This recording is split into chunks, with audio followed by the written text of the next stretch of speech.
Make sense of the following text, include sentiment analysis, and give a bullet point answer.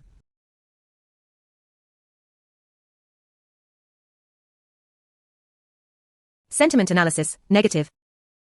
Summary. The author believes that text messages and emojis have been around for 3,500 years.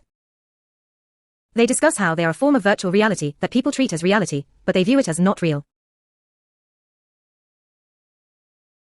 The author mentions that they have studied psychology and argues that great psychologists focus on embodiment, first-person experiences, rather than abstractions, third-person. They express concern about the effect that technology and the internet are having on people's ability to think and experience in first person. The author also mentions that they have a daughter who is a first-person type, but will never be able to express herself in writing. The author argues that text messaging is a form of entanglement over a distance, and that it requires alignment between two people's understandings of abstraction in order to work effectively. They also argue that timelessness is real, while time is an abstraction.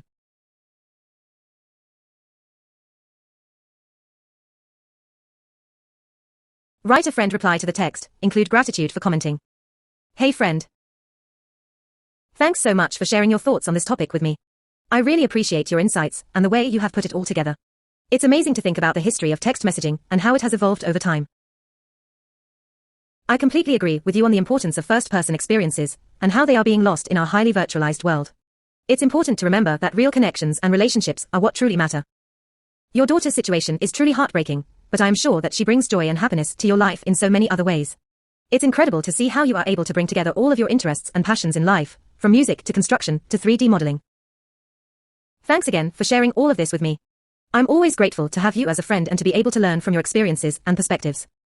Take care.